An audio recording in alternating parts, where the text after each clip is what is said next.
Hello guys, welcome to Story Freaks. Today we will start with the first poem of Hornbill, that is A Photograph by Shirley Tolson. You guys must have seen a photograph, and if I'm not wrong, it must bring back some memories to you. Likewise, in this poem, poet is trying to tell us about a photograph which her mother used to see and laugh at, but now her mother is no more. So she is remembering the past and at the same time also trying to recover herself from the loss of her mother. This is the summary of photograph. I'm giving you 30 seconds. Please read and try to understand this.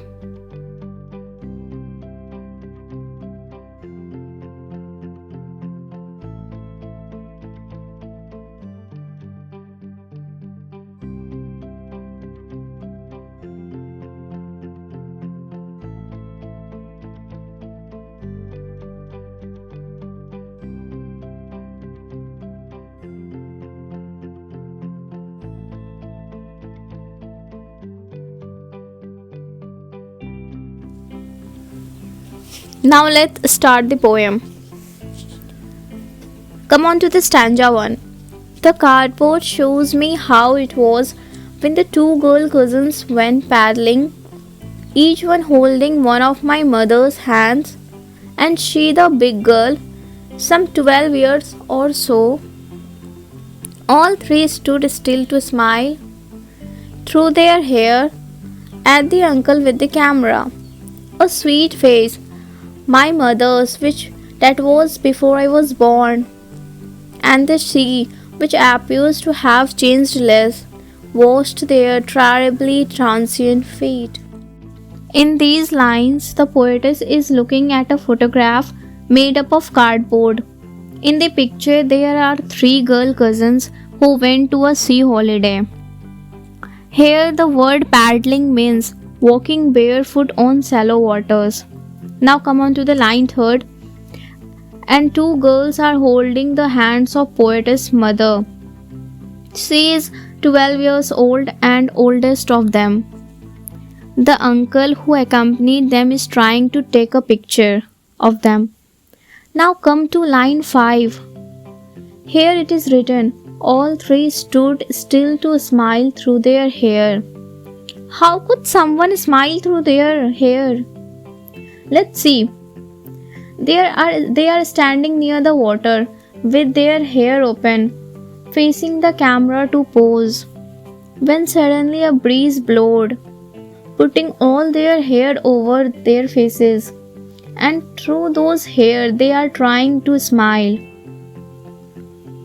The poetess suddenly noticed her mother's face and called it a sweet face because that photo was of her mother's youth before she wasn't born. Now come to the last line.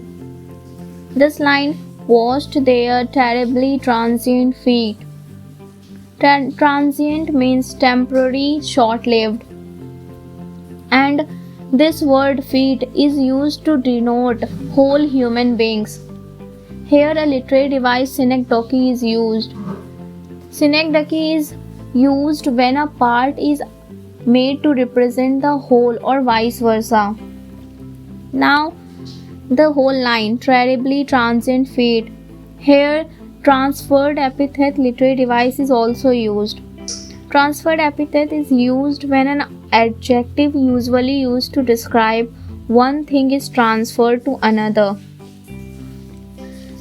This line contrasts between eternal nature, that is sea, and momentary life of humans, that is mortal. Poetess is trying to say, today the sea is same as it was in photograph, but all the three girls are not as they were in photograph. They become older, and in fact poetess mother is no more. It explains that sea is eternal as it alters at the pace of a snail, while the human life is momentary.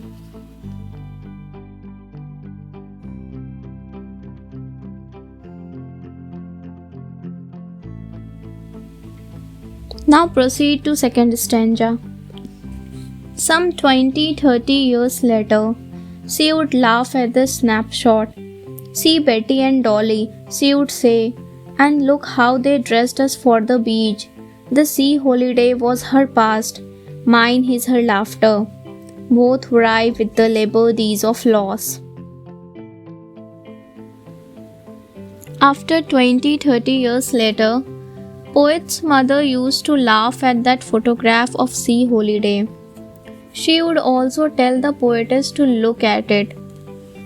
Poet remembered sea holiday was her mother's favorite moment, while her mother's laugh was her favorite moment.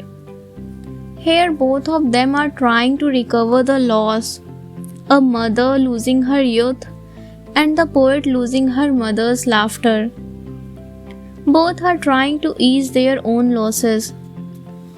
This line, with the labored ease of loss, here this word labored ease, a literary device, oxymoron is used.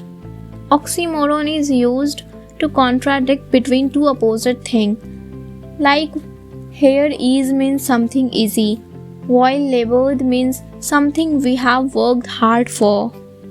So the poet has eased into her loss but with a lot of hard work. Now come on to last stanza.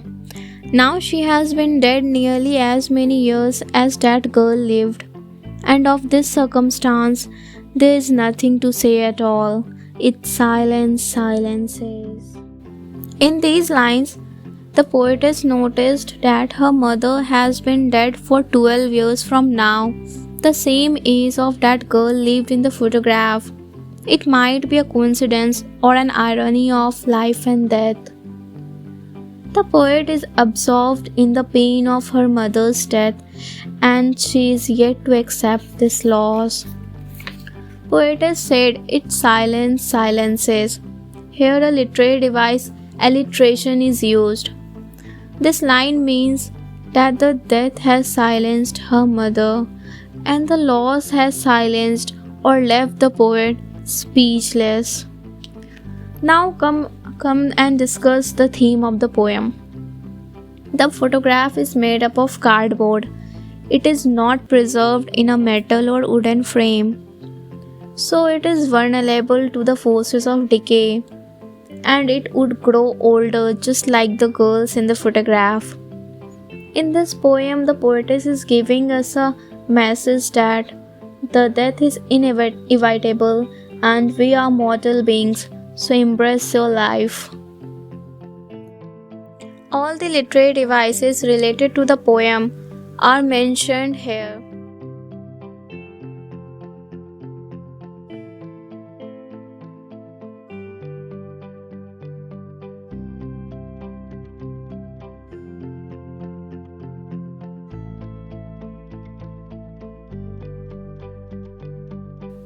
For additional resources, refer to the link in the description box. If you guys have any query or doubts or suggestion related to video, then please mention it in comment box. Doubts will be replied under 1 week. No other comments will be entertained. Thanks for watching. Stay safe, stay healthy, and subscribe for latest updates.